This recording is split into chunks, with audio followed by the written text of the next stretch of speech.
Hello guys, my name is Pawan Nagar and in this video हम आपसे बात करेंगे इम्यूनोफ्लोरेसेंस ऐसे के ऊपर। और देखिए ये बहुत इंपॉर्टेंट टॉपिक है। क्योंकि आप इसे माइक्रो में भी पढ़ेंगे, आप इसे पैथो में भी पढ़ेंगे, अदर सब्जेक्ट्स में भी पढ़ते हों, लेकिन अभी हम माइक्रो पैथो की बात कर रहे हैं। दोनों के माइक्रो वाले पोर्शन को भी यहाँ कवर करेंगे, पैथो वाले को भी कवर करेंगे। अब ऑफ कोर्स इसका जो मेन पोर्शन है वह कहाँ पर है? माइक्रो के अंदर। माइक्रो में जब आप पढ़ते हो ना इम्यून सिस्टम या इम्यूनोलॉजी, तो वहाँ मिलेगा। एंड पैथो में भी कहाँ मिलेगा? पैथो में तो आपको ये हर जगह मिलेगा। लाइक किडनी की जो ऑटो इम्यून डिजीज़ होती हैं, उसमें हम किडनी की बायोप्सी में क्या कराते हैं? हम कराते हैं इम्यूनोफ्लोरेसेंस ऐसे। या फिर आप पैथो में जब पढ़ेंगे इम्यून सिस्टम, तो वहाँ पर भी आप पढ़ेंगे इम्यूनोफ्लोरेसेंस ऐसे। क्योंकि जितनी भी ऑटो इम्यून डिजीज़ होती है, तो ऑफ कोर्स उसमें क्या होता है? ऑटो इम्यून डिजीज़ में एंटीबॉडीज़ बन जाती है हमारे बॉडी के सेल्फ, मतलब बॉडी के अंदर जो चीज़ें हैं उनके अगेंस्ट एंटीबॉडीज़ बन जाती हैं। अब हमें ये पता करना है कि वो एंटीबॉडीज़ बनी है या नहीं बनी है। तो उसका डिटेक्टेशन, उसको डिटेक्ट किससे करेंगे? इम्यूनोफ्लोरेसेंस ऐसे के थ्रू। क्योंकि हमने बोला ना, इस टेस्ट का इसका यूज़ क्या है? Antigen and antibodies. इससे हम एंटीजन को भी डिटेक्ट कर सकते हैं, एंटीबॉडीज़ को भी डिटेक्ट कर सकते हैं। और यूँ नहीं कि ऑटो इम्यून डिजीज़ वाली एंटीबॉडीज़ को ही डिटेक्ट करेंगे, हम इससे बैक्टीरिया के एंटीजन एंटीबॉडीज़ को भी डिटेक्ट कर सकते हैं, हम इससे वायरस के एंटीजन एंटीबॉडी को भी डिटेक्ट कर सकते हैं। मतलब मेन पॉइंट है एंटीजन और एंटीबॉडी, ये दो चीज़ होनी चाहिए, चाहे वो कहीं भी हो। ओके, लेकिन वही कि कुछ जगह इस टेस्ट के बेस्ट रिजल्ट्स होते हैं, कुछ जगह इस टेस्ट के बेस्ट रिजल्ट्स नहीं होते हैं। तो हम जो यहाँ पर आपको एग्जांपल देंगे वो देंगे जहाँ पर इम्यूनोफ्लोरेसेंस को प्रेफर किया जाता है। ओके, आई होप आप मेरी बात समझ रहे हो ना। क्योंकि देखिए एंटीजन और एंटीबॉडी को डिटेक्ट करने के और भी मेथड होते हैं, लाइक एलाइजा हो गया, उससे भी हम एंटीजन एंटीबॉडी डिटेक्ट करते हैं। वही इसीलिए बोल रहा हूँ कि ये टेस्ट कुछ जगह पर एकदम परफेक्ट बैठता है, एकदम गोल्ड स्टैंडर्ड होता है। मतलब कि इस टेस्ट के बहुत अच्छे रिजल्ट होते हैं, कुछ जगह पर इस टेस्ट के अच्छे रिजल्ट्स नहीं होते हैं, इस टेस्ट की एक्यूरेसी कम होती है। ओके, तो ये था पूरा इसका इंट्रोडक्शन। तो अब देखिए, सबसे पहले मैंने इम्यूनो मतलब, हाँ तो देखिए अब हम यहाँ पर समझते हैं इस वर्ड का मतलब। इम्यूनो मतलब कि हम एंटीजन एंटीबॉडी डिटेक्ट कर रहे हैं। फ्लोरेसेंस यानी कि देखिए, फ्लोरेसेंस मतलब होता है एक प्रोसेस, ये एक प्रोसेस का नाम है। मतलब कि कोई चीज़ है जो कि यूवी रेज को तो एब्जॉर्ब कर रही है एंड विजुअल लाइट को इमिट कर रही है। मतलब यूवी रेज को एब्जॉर्ब कर लिया एंड ऑब्जर्व करने के बाद विजुअल लाइट को इमिट कर दिया। एंड आपको पता ही होगा कि जो यूवी रेज होती है और विजुअल लाइट होती है, बोथ आर इलेक्ट्रोमैग्नेटिक वेव्स। आपने 12th में पढ़ा होगा ना, gamma rays, X rays, UV rays, visual light या फिर visible rays, infrared, microwave and radio wave. तो इस पूरे के पूरे इलेक्ट्रोमैग्नेटिक वेव्स में हम ओनली विजिबल लाइट्स को या विजिबल वेव्स को ही देख सकते हैं आँखों से। एंड विजिबल के अंदर कौन कौन से कलर आते हैं? 7 कलर, VIBGYOR, ये सातों के सातों कहाँ आते हैं? विजिबल लाइट के अंदर। एंड अगर हम इन्हें देख सकते हैं तो ऑफ कोर्स हमें ये कन्फर्मेशन हो जाएगा। मतलब तभी तो हम इम्यूनोफ्लोरेसेंस ऐसे करेंगे। मतलब हमें स्लाइड में हम जब स्लाइड पर कोई भी हमारे पास स्लाइड होगी, अज्यूम कीजिए स्लाइड है, इस पर हमने यूवी रेज को डाला एंड यूवी रेज को डालने के बाद वापस विजिबल लाइट इमिट होगी, विजिबल लाइट वापस हमारी आंखों के पास आएगी। अगर हमारी आंखों के पास विजिबल लाइट आई तो हमें वहाँ पर दिख जाएगा कि हाँ यार, जो भी चीज़ हम पता लगाना चाहते हैं, जो भी चीज़ यानी कि एंटीजन और एंटीबॉडी जो भी हम पता लगाना चाहते हैं, वो इस सैंपल के अंदर प्रेजेंट है। मैंने क्या बोला?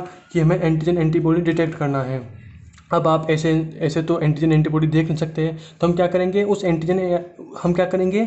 उनके साथ एक ऐसी चीज़ को चिपका देंगे जो कि फ्लोरेसेंस का काम कर रही है। अगर वो चीज़ फ्लोरेसेंस का काम कर रही है तो ऑफ कोर्स अगर वो चीज़ हमें दिख गई तो इनडायरेक्टली हमें क्या दिख गया? Antigen antibody.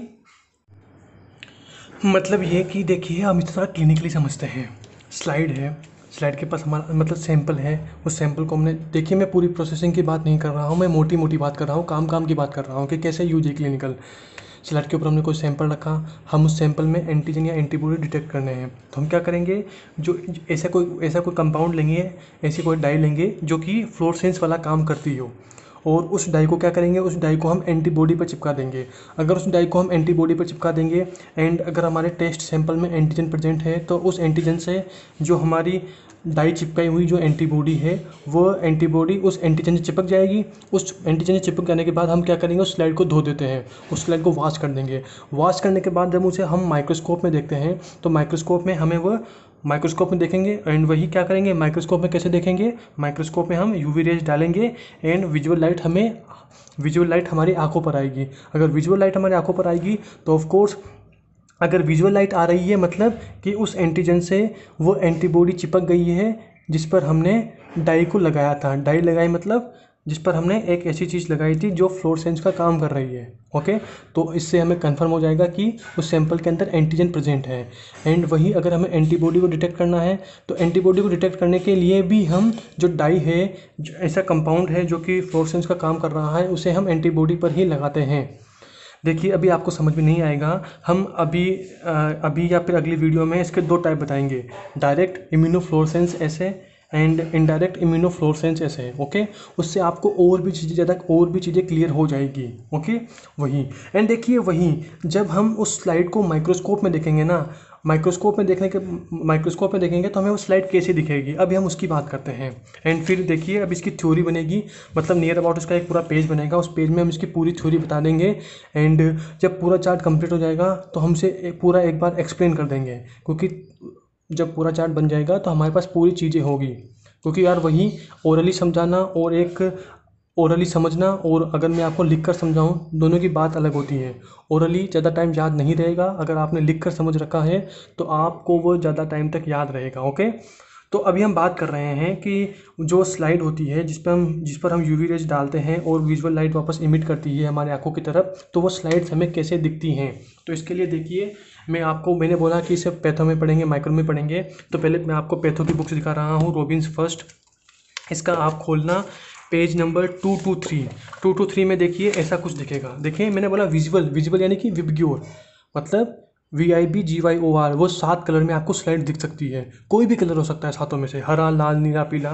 तो देखिए यहाँ पर जो ये page number 223 volume first Robins, page number 223, यहाँ पर एक ई डायग्राम दे रखा है।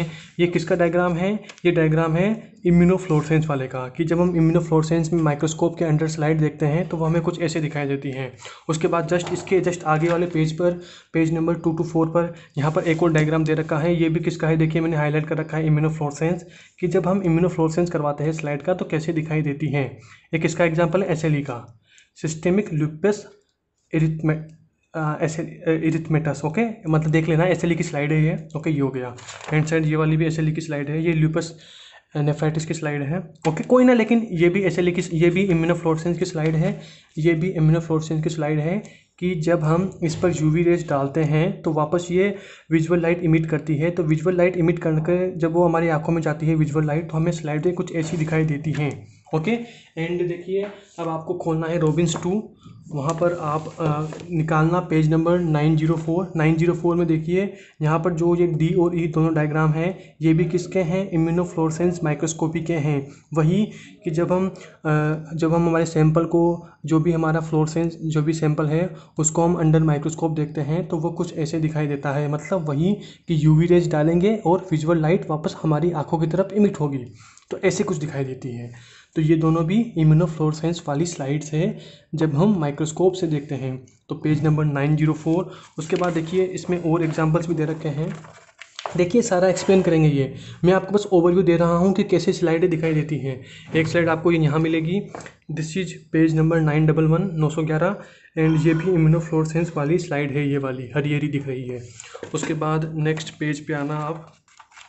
देखिए मैं बता रहा हूँ कि इम्यूनोफ्लोरेसेंस को आप कहाँ कहाँ पढ़ते हो। हमारा एम कोई टॉपिक समझाना नहीं है, हमारा एम है कि उस टॉपिक को आप कहाँ कहाँ पढ़ते हो वो समझाना है। एक स्लाइड आपको ये वाली दिख रही होगी, सॉरी थोड़ा जूम हो गया, ये वाला एक स्लाइड आपको ये वाली दिख रही होगी। तो ये वाली स्लाइड भी किसकी है, ये वाली स्लाइड भी इम्यूनोफ्लोरेसेंस की ही है। Page number 916 Robins 2 volume 2। And उसके बाद एक स्लाइड आपको जस्ट इसके 2 पेज आगे मिलेगी, पेज नंबर निकालना आप अब 923 में भी यहाँ पर आपको एक इम्यूनोफ्लोरेसेंस वाली स्लाइड दे रखी है। ओके, देखिए मेरा मतलब यूँ है कि आपको रॉबिन्स में बहुत सारे माइक्रोस्कोप वाले डायग्राम दिखते होंगे तो कन्फ्यूजन होता होगा, तो हम एक साथ 15-20 डायग्राम यही क्लियर कर देंगे कि इम्यूनोफ्लोरेसेंस वाली स्लाइडें कैसी होती है। तो ऑफकोर्स ये भी इम्यूनोफ्लोरेसेंस वाली स्लाइड है। एंड इसमें लास्ट एंड फाइनल नहीं, इतनी स्लाइड्स थी, यही स्लाइड्स है। ओके, तो हमने आपको एक पेज नंबर कितना था 923, तो हमने आपको सारी की सारी रोबिन्स वाली इम्यूनोफ्लोरेसेंस की स्लाइडें दिखा दी। अब आते हैं माइक्रो पर कि माइक्रो में कहाँ पर है। देखिए माइक्रो में ज़्यादा स्लाइड्स नहीं दे रखी है, माइक्रो में ओनली एक जगह स्लाइड दे रखी है, ये रही। आप जब माइक्रो में पढ़ेंगे ना ऑटो इम्यून डिजीज़, मेरे पास अभी ये अपूर्व शास्त्री है, अपूर्वा शास्त्री, ओके। अपूर्व शास्त्री के पेज नंबर 192 पे आना, तो यहाँ पर देखिए, यहाँ पर ये दे रखी है दिस इज इनडायरेक्ट इम्यूनोफ्लोरेसेंस वाली स्लाइड। इसमें क्या कर रखा है, ANA एंटी न्यूक्लियर एंटीबॉडी को इसने फोकस कर रखा है, ओके। तो ऑफकोर्स प्योर विजिबल लाइट के अंदर आ रही है, मतलब वही यूवी रेज डाली होगी और विजुअल लाइट हमारी आंखों पर आई होगी, तभी हमें कुछ ऐसा दिखा होगा। कब? जब हमने इम्यूनोफ्लोरेसेंस कराया होगा, ओके। तो आई होप आप मेरी बात समझ गए होंगे कि आप इम्यूनोफ्लोरेसेंस को पैथो और माइक्रो में दोनों जगह पढ़ते हैं। एंड देखिए अभी तो हमने प्रैक्टिकली बात की थी, अभी हम यहाँ पर पूरा चार्ट बनाएंगे एंड फिर उस चार्ट को बनाने के बाद आपको उस चार्ट की एक एक लाइन को एकदम ढंग से एक्सप्लेन करेंगे।